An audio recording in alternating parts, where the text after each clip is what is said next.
자는 내 형제요 자매요 모친이라. 아멘. 아멘. 우리 자우분들과 한번 인사하겠습니다. 강한 자를 결박합시다. 아멘. 강한 자를 결박합시다. 여러분들의 그 고백에 의해서 강한 자가 결박될 줄 믿습니다. 제가 이제 월요일, 화요일, 오늘까지 이제 웬만하면은 교회에 계속 이제 붙어 있으려고 이제 그랬습니다. 그래서 교회에 계속 붙어 있으니까 너무 또 좋아요. 교회에서 혼자서 조용하게 또 기도도 하고 성경도 읽고 또 말씀도 또 준비하고 막 이러면서 있으니까 너무 좋은 거예요. 계속. 그래서 이제 있는데 또 이제 어제도 이제는 제가 매주 화요일마다 이제 우리 선교단체를 계속 섬기면서 또 계속 새로운 목사님들을 받아가지고 또 12주 과정의 훈련 기간을 동안 계속 섬겨드리고 이렇게 했는데, 이제는 이제 제가 안 간다고 얘기하고 어제 와서 이렇게 하다 보니까 이제 안 간다고 얘기했으니까 이제 전도를 해야 되잖아요. 근데 이제 전도를 해야 되는데 이 전도하면은 참 은혜가 되는데 전도하러 나가기까지가 이 마음의 갈등이 생기는 거예요. 야, 이것도 혼자 또 나가야 되는데 이것도 혼자 나가려니까 또 좀 그렇다 막 이런 생각 들기도 하고. 그래도 이제 또 하나님과 약속이니까 또 나갔죠. 나갔더니 또 제가 이제 전도지 들고 이렇게 나가서 사람들에게 인사하고 또 전도지 전달하고 이러는데, 여기 숭실고등학교 한 학생이 제가 이제 전도지 중에 미국의 어떤 목사님의 간증이 담긴 전도지가 있었어요. 대학 농구 선수에서 목사로 하는 이제 그런 게 있는데, 그게 아마 이제 아무래도 이건 젊은 친구들이 보기 좋을 것 같다 싶어가지고 이제 그 전도지를 그 친구한테 줬더니 그 친구가 이제 쓱 봤더니 그냥 지나가더라고요. 그래서 버릴 수도 있겠다 이렇게 생각했는데, 이 친구가 그 버스를 기다리면서 가만히 들고 서서 보는 거예요. 가만히 서서 끝까지 다 읽고 뒤에 이렇게 다 보는 걸 내가 이렇게 곁눈질을 살짝 보니까 다 보고 있는 거예요. 그 모습을 보니까 이게 마음의 기쁨이 너무 넘쳐나는 거예요. 그래서 야, 정말 참 너무 기쁘다 이런 생각을 했습니다. 그리고 오늘도 제가 또 이렇게 오늘도 이제 계속 이제 하루 종일 있으면서 오늘 이제 수요일에 말씀도 준비하고 있다가 이게 계속 이제 앉아 있고 하다 보니까 또 몸이 지루하잖아요. 또 이렇게 비도 그쳤는데 또 나가서 또 전도해야겠다 싶어가지고 또 이렇게 또 우리 장로님 주신 이 볼펜이랑 이런 것도 잔뜩 들고 나가서 다 이렇게 주면서 막 전도했어요. 하다 보니까 어떤 이제 분이 저한테 오시더니 새로 오신 목사님이신가 봐요. 그런 거. 예, 어떻게 아세요? 그랬더니 저는 잘 알죠. 그래요? 어떻게 이렇게 잘하시지? 그랬는데 알고 봤더니 이제 숭실교회 다니신다고 하시는데, 아마 남편 목사님이 제가 오기 전에 여기 오셨었나 봐요. 그분의 사모님이신가 봐요. 그래서 우리 되게 소식 너무 잘 알고 있다고 그러면서 그렇게 막 반갑게 막 맞아주시면서 어떻게 이제 목회를 쭉 해왔는지 이런 얘기를 해주시면서 저한테 쭉 얘기해주면서 목사님 힘내세요, 기도하겠습니다 이렇게 하는 말해주는데, 그 말이 너무 막 힘이 되고 위로가 되는 거예요. 그 말 자체가 목사님 정말 이게 외롭고 힘든 일이지만 목사님 힘내시라고 이렇게 얘기하시면서 기도해 준다는데, 그 말에 너무 막 위로가 되고 너무 힘이 돼가지고 막 기뻐 막 날아갈 것 같아요. 막 그러면서 이제 이제 전도도 하고 그러면서 저한테 하시는 말씀이, 목사님 여기도 있지만 저기 복지관 앞에서 전도하세요. 복지관 앞에 거기 사람들이 많이 지나니까 복지관 앞에서 전도하라는 거예요. 그래요? 알겠습니다. 또 헤어지고 가서 또 그 앞에서 또 이렇게 그 복지관에 나오시는 어르신들은 다 또 안녕하세요 사랑의 교회입니다 하면서 띠 두르고 막 또 전도하고 볼펜도 나눠주고 막 그랬어요. 그랬더니 또 너무 마음이 또 기쁜 거예요. 또 이렇게 기쁘고 그래서 또 한참 하다가 또 이제 이제 다시 이제 또 교회로 돌아가야지 하고 이제 우리 다 이제 나눠줬으니까 볼펜도 다 나눠주고 다 이제 웬만큼 전도지도 나눠주고 그랬으니까 이제 다시 이제 교회 와야지 하면서 이제 교회 왔어요. 교회 이제 들어오는데 나이 드신 어떤 할머니 한 분이 거기 또 우리 편의점 세븐일레븐 옆에서 쭈그리고 앉아 계신 거예요. 그래서 할머니, 어머님 어떻게 이렇게 앉아 계셔요? 그랬더니 이제 이렇게 기운이 없어가지고 나이가 어떻게 되세요? 했더니 80이래요. 그래서 그러셔요. 우리 교회 장로님도 80이신데 얼마나 건강하고 튼튼하신지 몰라요. 근데 이렇게 너무 왜소하시고 이게 혼자 못 걸으시고 이 유모차를 끌고 다니시는 거예요. 이 할머님이. 그래서 우리 교회 장로님 너무 이렇게 건강하신데 같은 나이신데도 너무 이렇게 힘이 없으시네요. 그러면서 알아보니까 이분이 이제 여의도 순복음교회를 다니셨는데 너무 이제 힘이 없으니까 교회를 못 다니시겠다는 거예요. 그래서 교회 안 다니신 지 얼마나 되셨어요? 했더니 이제 한 뭐 몇 년 되셨나 봐. 그래요? 그래 내가 우리 여기 가까운 바로 우리 사랑의 교회 오시면 됐겠네요 하면서 제가 사랑의 교회 오시라고 막 그러시면서 제가 이제 우리 권사님께서 권사님인지 잘 모르겠어요. 직도는 모르겠는데 우리 제가 한번 기도해 드릴게요 하면서 제가 이제 같이 쭈그리고 앉아가지고 제가 등에 안수하고 같이 기도해 드렸어요. 우리 권사님 우리 정말 힘을 얻으시고 새로 이제 예배가 회복되게 하시고 그리고 또 우리 자녀들도 다 예배 회복되게 달라고 그래서 이제 기도하고 그렇게 갔습니다. 그랬더니 이제 막 너무 마음이 기쁨이 넘치는 거예요. 마음이 넘치고 이제 여기 앉아가지고 이제 빨리 이제 예배 시간 되기를 기다리면서 이렇게 앉아 있는데 또 갑자기 전화가 오는 거예요. 모르는 전화번호로. 그래서 누구지 하고 전화를 받았습니다. 전화 받았더니 어떤 여자분인데 거의 한 7시 한 15분쯤이었어요. 그 여자분인데 죄송해요. 우리 아들이 여기 가게에서 물건을 훔쳤대요 하면서 막 그렇게 전화를 하시는 거예요. 그래서 그래요? 그래서 제가 이제 빨리 이제 CCTV를 이제 봤죠. CCTV를 보니까 어떤 여성분이 그 이제 한 고등학생쯤 돼 보이는 남자 아들하고 같이 왔어요. 왔는데 그 제가 CCTV를 보고 있는데 고등학생인가 봐요. 그랬더니 아니에요. 중학교 3학년이에요. 너무 죄송해요. 어떡해요? 막 이러시는 거예요. 그래서 그러시구나. 그래요? 뭘 훔치셨는데요? 그랬더니 이제 5월달쯤 벌써 오래된 이야기야. 벌써 5월달쯤에 그 뭐 아이스크림 하나랑 그리고 과자 하나를 훔쳤다는 거예요. 그래요? 그러면 그 핸드폰을 스피커폰으로 바꿔주셔서 아들이랑 같이 한번 좀 통화를 좀 해볼게요. 그랬어요. 그랬더니 이제 네 스피커폰으로 바꿨어요. 그래요. 그래서 안녕. 그랬더니 네 안녕하세요. 그래요. 그래서 야 너 정말 훌륭하다. 너 정말 대단하다. 너 어떻게 그걸 용기를 내서 엄마한테 그걸 사실대로 얘기할 생각을 했니? 너 정말 훌륭하다. 너 용기가 정말 대단하다. 그랬어요. 그러면서 너 이제 다시는 안 그럴 거지? 그랬더니 네 그러는 거예요. 그래 다시는 안 그런다고 얘기했고 또 그걸 용기 내서 얘기했으니까 이제 용서할게. 아무 일도 없던 것처럼 용서할 테니까 다시 엄마 바꿔줄래? 그랬어요. 엄마가 왜요? 아이가 정말 대단하다. 그 용기를 내서 부모님한테 그걸 말할 수 있다는 그 용기가 얼마나 대단한지 모르겠다. 그래서 그냥 용서할게요. 그랬더니 아니에요. 그래도 제가 보상을 해드려야죠. 막 그런 거에서 아이고 보상은 뭐 그거 해서 뭐 몇천 원인데 그럼 그 몇천 원 값만 그래 입금해 주시라고 그랬더니 아니에요. 그래도 한 10만 원 정도 입금해 드려야죠. 그래서 아니에요. 그렇게 안 하셔도 돼요. 그러면 정 그러고 싶으면 10,000원만 입금하세요. 그랬더니 진짜 10,000원만 입금하셨더라고. 그래서 잘하셨다고 그랬어요. 잘하셨다고 그랬는데 나중에 보니까 이게 뭐 이것저것 또 CCTV 보니까 뭐 이것저것 뭐 샀어. 물건을 막 사가지고 그렇게 계산하시고 가시더라고요. 그래서 그것도 너무 또 마음이 깊은 거예요. 참 이렇게 그 아들이 참 기특한 아들이다 이런 생각도 들기도 하고 또 제가 그런 또 뭐 물질 욕심 안 내고 그냥 그렇게 뭐 우리가 잃은 값만 그렇게 받으려고 했던 그런 제 마음도 너무 감사하고 그 모든 것들이 너무 기쁜 거예요. 그래서 오늘 너무 기쁘다 하면서 기쁨이 얼마나 넘치는지 내 마음의 기쁨이 너무 기쁨이 넘치는 그런 또 우리 예배 시간이었습니다. 우리 지난주에 우리 이제 이 마가복음에 우리 본질을 벗어나서 본질을 놓쳐버린 그래서 껍데기들만 붙잡고 있는 그런 바리새인들의 모습을 봤어요. 네. 그러니까 이제 자신들은 잘한다고 생각하면서 신앙생활을 했는데 그게 사실은 껍데기만 붙잡고 있는 그런 신앙생활이었죠.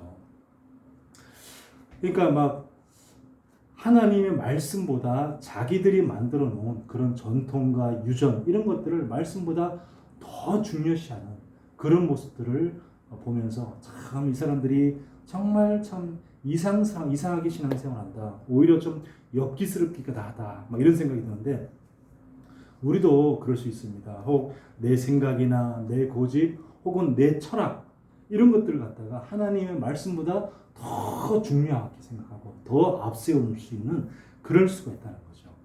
그래서 우리가 정말 내 신앙을 돌아보고 정말 하나님의 본질과 내가 맞는지 우리가 한번 돌아봐야 된다는 거죠. 우리가 등이 가려우면 좀 주변 사람들 등을 긁어달라고 하거나 아니면 효자손 가지고 긁으면 되죠. 그런데 등이 가려운데 맨날 배를 긁고 있으면서 왜 등이 이렇게 안 가렵지? 등이 왜 이렇게 안 시원하지? 이렇게 하면은 안 되는 거죠. 우리가 본질이 놓친 거죠. 본질을 놓치고 다른 것을 열심히 해봐도 다 헛수고입니다. 우리에게 신앙의 본질은 그리스도입니다. 그리스도. 그래서 이 바리새인과 제사장들이 이 본질 대신 그리스도는 놓쳐버리고 율법주의에 빠져서 맨날 뭐 맞니 틀리니, 그리고 안식일에 사람을 고치는 게 맞냐, 그 안식일에 그 이삭을 잘라 먹었는데 손으로 잘라 먹었는데 그것도 타작한 거 아니냐, 그것도 일한 거다, 뭐 이러면서 온갖 트집을 잡는 이런 이제 사람들을 보게 됩니다. 그래서 이런 쓸데없는 걸로 자신의 모든 에너지를 다 낭비하고 그런 사람들을 봅니다. 우리 학생이 선생님이 수업 시간에 야 이건 참 중요해, 이건 시험에 나와, 그런 것들을 잘 캐치했다가 그걸 열심히 공부하면 되는데 그 공부 시간에 시험 앞두고 정말 엉뚱한 것만 열심히 공부해가지고 그래가지고 나는 열심히 공부해도 안 나온다, 그러면 안 되잖아요. 그것도 이제 공부에도 헛수고고 시간 낭비죠. 우리 성경의 본질은 또 성경의 본질이고 또 구원의 본질 되시며 신앙생활의 본질인 그리스도만 딱 붙잡는 시간이 되어지길 바랍니다. 자, 오늘 말씀에 이제 오늘 보니까 이 서기관들이 예수님을 뭐라고 말씀했냐면 야 저거 귀신 들렸다, 저 바알세불 집혔다, 이런 얘기를 합니다. 이 바알세불은 그 당시에 사탄의 우두머리라고 사람들이 생각했던 그 존재가 바로 바알세불이에요. 그러니까 저 예수가 막 귀신 쫓아내고 하는데 지가 귀신 들려가지고 그리고 바알세불을 힘입어서 그렇게 귀신을 쫓아낸다, 이렇게 막 얘기를 한 겁니다. 자, 그런데 또 예수님의 이 가족들도 또 예수님을 찾아왔어요. 예수님의 가족들이 왜 찾아왔냐면 21절에 보니까 이는 그가 미쳤다 하밀러라. 사람들이 야 예수 미쳤어. 그러니까 이 예수님이 가족들이 찾아온 거예요. 왜 그러냐면 그 당시에 유대인들은 자기 가족 중에 누가 미친 사람이 있다 그러면 정말 그 가족들 전체 다, 그 사람뿐만 아니라 그 주변 가족들 전체 다 손가락질 당하고 막 그러기 때문에 자기의 가족의 명예를 지키고 또 그리고 그 미쳤다는 그 가족을 보호하기 위해서 자기 집으로 데려가려고 그 예수님을 찾아온 거예요. 자, 이 말은 이 가족들조차도 예수님이 정확히 누군지를 모른다는 거예요. 정말 이 가족들도 그냥 어떻게 생각하냐면 어릴 때부터 함께 자라온 형, 예수님이 첫째잖아요. 예수님 첫째고 그 외에 동생들이 몇 명 더 태어났었어요. 그러니까 몇 명 더 태어났으니까 그러니까 어릴 때부터 그냥 같이 먹고 자란 형이라고 생각했지 진짜 예수님이 그리스도라는 사실을 몰랐던 거예요. 그리고 그걸 인정하지 못하는 거죠. 그리고 어머니도 마찬가지였습니다. 어머니도 함께 찾아왔는데 어머니도 어릴 때 정말 동정녀로 탄생하고 막 이렇게 했었지만 그리고 이제 계속 키우다 보니까 이 예수님이 그리스도라는 사실이 점점 잊혀지는 거예요. 30년을 키웠잖아요. 30년을 키우면서 점점 이제 그런 생각들이 잊혀지고 그냥 평범한 자기 아들이라고 생각하는 거죠.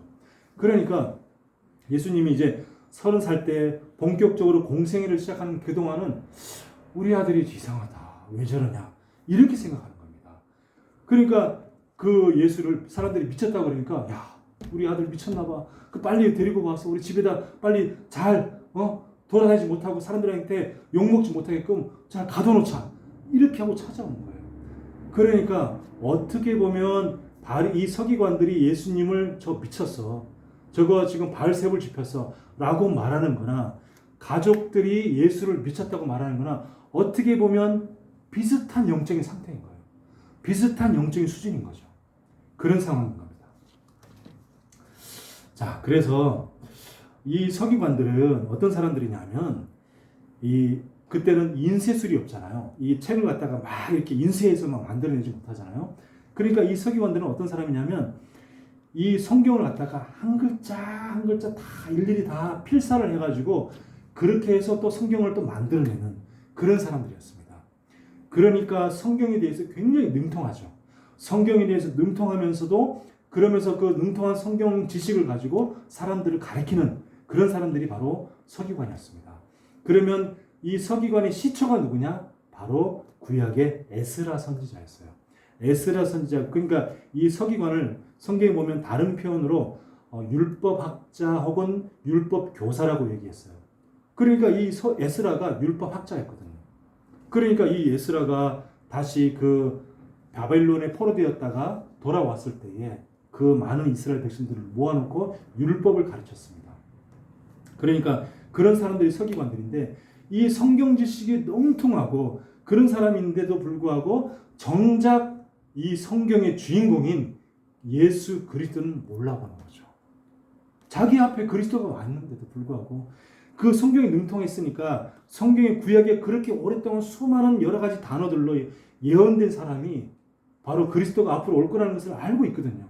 알고 있음에도 불구하고 그 예언된 그리스도가 내 눈앞에 왔음에도 불구하고 그리고 그 예수가 자기가 그리스도됨을 나타내기 위해서 많은 사람들을 고치고 치유하고 병을 고치고 오병이어의 기적을 베풀고 또 칠병이어의 기적을 베풀고 이런 많은 기적을 베풀었음에도 불구하고 그리스도라는 사실을 인지하지 못하는 겁니다. 아무리 우리가 그럴 수 있습니다. 무슨 뜻이냐면 내가 교회를 아무리 오래 다녔다 하더라도 내가 이 복음을 못 깨달을 수 있다는 거예요. 복음을. 그러니까 똑같이 그냥 종교 생활하는 사람이랑 똑같다는 거예요. 교회를 아무리 오래 다녀도 이 복음을 못 깨달으면 다른 종교를 믿는 그 종교인들하고 똑같은 거예요. 이 바리새인들, 또 서기관들, 그리고 또 대제사장들, 그리고 나중에 또 나오죠. 사두개인들. 이런 사람들이 다 그 시대에 어떤 종교 지도자의 위치에 있는 사람들인데도 불구하고 그리고 그리스도가 왔음에도 불구하고 또 그리스도가 내 눈앞에 있음에도 불구하고 이 그리스도를 절대 깨닫지 못한 사람들이 바로 이 종교 지도자들이었습니다. 어떤 사람들이었습니까? 하나님을 정말 열심히 믿는다 했던 그렇게 자부했던 사람들임에도 불구하고 복음만 못 깨닫는 거예요. 아무리 해도 복음만 못 깨닫는 거예요. 자, 그러면서 이제 예수님이 그런 이 바리새인들의 그 지적을 듣고 예수님이 말씀하시죠. 23절에 보니까 사단이 어찌 사탄을 쫓아낼 수 있느냐? 만일 나라가 스스로 분쟁하면 그 나라가 설 수 없고 만일 집이 스스로 분쟁하면 그 집이 설 수 없고 만일 사단이 자기를 거스려 일어나 분쟁하면 설 수 없고 이에 망하느니라. 아니 사탄이 멍청하지가 않잖아요. 아니 스스로 싸우면 그러면 자기 편끼리 싸우는 거잖아요. 그죠? 자기 편끼리 싸우면 어떻게 됩니까? 망하는 거잖아요. 그러면 이 사탄이 그런 생각을 못 할까요? 당연히 알죠. 그럼 왜 사탄이 사탄끼리 싸웁니까? 싸울 이유가 없죠. 그런데 이 서기관들은 그런 생각을 하는 거죠. 야, 저거 강한 사탄의 대장, 그러니까 강한 사탄의 힘을 입어서 약한 사탄, 약한 귀신을 쫓아낸다. 이렇게 얘기한 겁니다. 그러니까 그 예수님이 야, 어떻게 사탄이 사탄을 쫓아낼 수 있겠냐. 그럼 서로 분쟁하면 그 나라가 망하고 무너지는데 그럼 그게 되겠냐? 사탄이 바보냐? 멍청이냐? 이렇게 이제 반문하는 거죠. 자, 그렇습니다.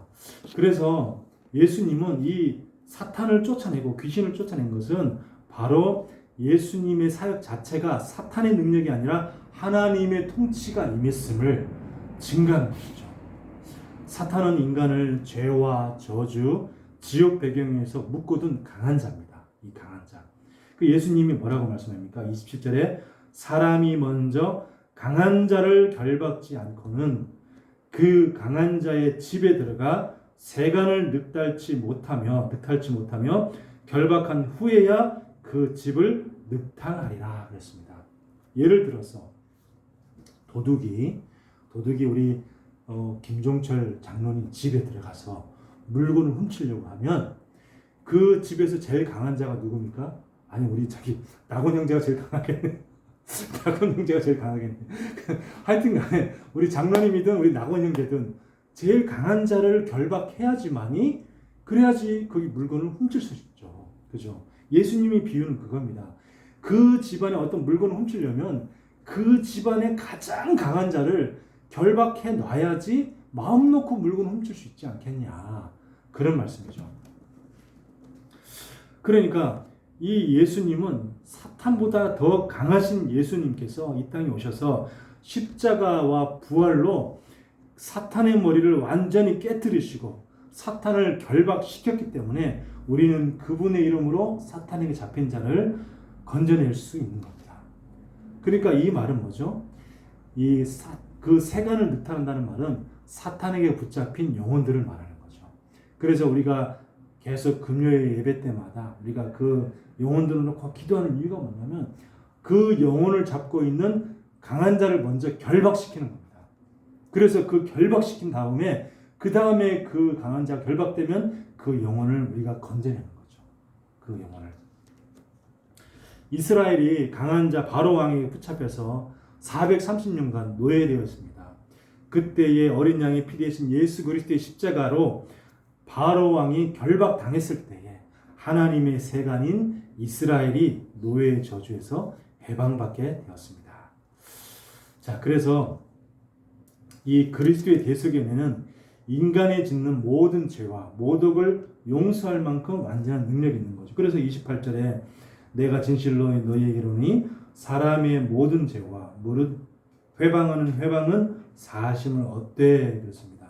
그러면서 29절에 누구든지 성령을 회방하는 자는 사하심을 영원히 얻지 못하고 영원한 죄에 처하느니라. 자, 왜 이렇게 말씀했습니까? 성령을 회방하면은 자, 이 성령이 우리 구원을 얻게끔 도와주는 역할을 하는데 이 구원의 유일한 방법인 그리스도 언약을 스스로 끊어버리는 거죠. 성령을 해방한다는 것은. 그러니까 뭐와 마찬가지냐면 영적인 자살 행위와 마찬가지인 거예요. 그러니까 영적인 자살 행위이기 때문에 그 성령을 해방하면 내가 성령의 은혜로 성령의 도우심으로 내가 구원 얻는 그 길을 차단해 버리는 것이기 때문에 영원한 죄가 된다는 것입니다.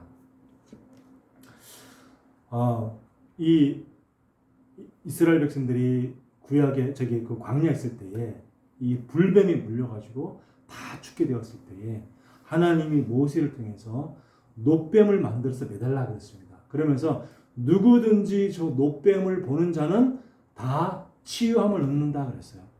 자, 그랬을 때 그 말을 믿고 가까이서 보든 저 멀리서 보든 그 수많은 200만 300만이 되는 어마어마한 이스라엘 백성들이 그 놋뱀을 엄청 멀리서 정말 눈곱만큼 그렇게 작게 보인다 하더라도 그 놋뱀을 본 자는 다 나음을 입은 것처럼 누구든지 나무에 달린 그리스도를 바라보기만 하면 누구든지 구원을 받잖아요. 그죠? 그런데 아니 저 놋뱀을 본다고 내 병이 낫겠냐? 빨리 독을 빼고 독을 치료해야지 그래야 낫지 라고 말하고 생각하면서 그 놋뱀을 보지 않는 사람들은 다 죽은 거죠. 예. 그런 것처럼 성령의 도움을 힘입어서 우리가 구원을 받아야 되는데 그 성령을 해방하고 성령을 부인하고 성령을 인정하지 않으면 그러면 구원받지 못하니까 바로 영원한 죄에 처하느니라 하는 말씀처럼 그렇게 되어진다는 겁니다. 말씀을 마무리하겠습니다. 그리스도께서 십자가에서 영적 전쟁을 승리로 끝내셨습니다. 그래서 우리는 이제 두려워할 존재가 아니고 이미 이긴 싸움을 싸우는 언약의 군사들입니다. 제가 무당 얘기를 많이 했던 이유는 이 무당을 구원의 대상으로 보지 않고 무당을 두려워하는 기독교인들이 너무 많은 것을 제가 알게 되었어요. 많은 기독교인들을 만나면서 무당을 긍휼의 대상으로 보지 않고 무당을 어떤 두려움의 대상으로 보거나 아니면 혐오의 대상으로 보는 거예요. 어떤 일이 있었냐면 제가 무당 전도하게 된 계기가 한 번은 이제 무당집을 전도를 한번 이제 그냥 전도하려고 간 게 아니라 정말 무당이 어떤 사람인가 보려고 한번 찾아갔어요. 그래서 이제 저는 그냥 이 종교를 공부하는 사람인데 우리 한국 전통 그 민속을 공부하는 사람인데 그 어떻게 무당이 됐고 이런 것들이 궁금해서 한번 찾아왔습니다. 거짓말로 찾아갔어요. 그랬더니 자기가 어떻게 무당이 된지를 쭉 설명하면서 이제 쭉 얘기했는데 너무 마음이 아픈 거예요. 근데 바로 앞에 교회가 있었어요. 그것도 이제 큰 교회, 단독 건물이 가진 그런 교회가 있었습니다. 근데 이 무당이 하는 말이 뭐냐면, 이제 그 무당, 그때 나이가, 만났을 때 그분의 나이가 60대 정도 되셨어요. 60대 한 후반 정도 되신 분인데, 그 교인들이 지나가면서 그 무당집 문을 발로 차고 침을 뱉고 욕하고 지나간다는 거예요. 근데 그 말을 듣고 내가 너무 부끄러웠어요. 같은 기독교인으로서. 야, 저 영혼도 구원받아야 될 불쌍한 영혼인데 그 영혼을 붙잡고 욕을 하고 지나가고 침을 뱉고 지나가고 문을 발로 차고 지나가고 교인들이 그렇게 한다는 거예요. 저는 그 말 듣고 너무 마음이 아프고 너무 부끄러웠어요. 내가 같은 교인으로서. 야, 진짜 참 이 교인들이 너무너무 이 구원에 대해서 무관심하고 그리고 영적 사실, 영적 세계에 대해서 너무 모르는구나. 이런 생각을 너무 많이 했어요. 그래서 제가 이 무당을 자꾸 전도하게 되었고, 그러면서 야, 무당은 정말 두려워할 존재가 아닌데 이 기독교인들이 너무 두려워하거나 아니면 혐오하는구나. 그런 생각을 많이 하게 된 거죠. 그래서 제가 무당 얘기를 자꾸 했던 이유는 무당을 두려워하지 마시라. 무당을 정말로 구원받아야 될 한 긍휼한 영혼으로 보시라. 그런 마음으로 제가 많이 얘기했었습니다. 우리 가문과 가정, 우리 교회와 현장을 묶고 있는 이 강한 자, 흑암 세력을 향해서 예수 그리스도의 이름으로 결박을 선포하고 하나님 나라를 이루는, 그런 또 하나님 나라를 소망하는 저와 여러분들이 되어지기를 예수님 이름으로 축원합니다. 하나님 은혜를 감사합니다. 하나님, 우리에게 이 복음을 깨닫게 하심을 너무 감사합니다. 아버지 하나님, 우리가 어떤 이유에서라도 그리스도 아니면 구원받을 수 없고, 그리고 그리스도 아니면 사단의 손에서 해방될 수 없고, 그리스도 아니면 죄와 저주에서 벗어날 수가 없기에 오직 그리스도 되신 예수 이름, 이 예수 이름 붙잡고 우리가 구원받고 하나님의 자녀된 줄 믿습니다. 아버지 하나님, 이 그리스도를 정말 우리만 알고 있는 것이 아니라 하나님, 이 그리스도를 많은 사람 가운데 흘려보낼 수 있는 그런 저희들 될 수 있도록 주님 역사하여 주시옵소서. 하나님, 많은 사람들을 붙잡고 있는 강한 자, 이 사단을 결박하고 그리고 예수 그리스도 이름으로 그 묶인 자를 하나님 구원해내는 그 일에 우리가 쓰임받게 하여 주옵소서. 살아계신 예수 그리스도 이름으로 기도하옵나이다. 아멘. 십자가에서 우리의 모든 죄를 해결하신 우리 주 예수 그리스도의 은혜와 우리를 향하신 하나님의 크신 사랑과 성령님의 내주 인도 역사 충만하심이, 강한 자를 결박하신 참된 강한 자 되신 이 예수 그리스도 언약 붙잡고 날마다 승리할 하나님의 백성들 머리 위에, 또 우리 강채신 권사님 머리 위에 지금으로부터 영원토록 항상 함께 있을지어다. 아멘. 감사합니다. 주님 역사해 주시옵소서. 주님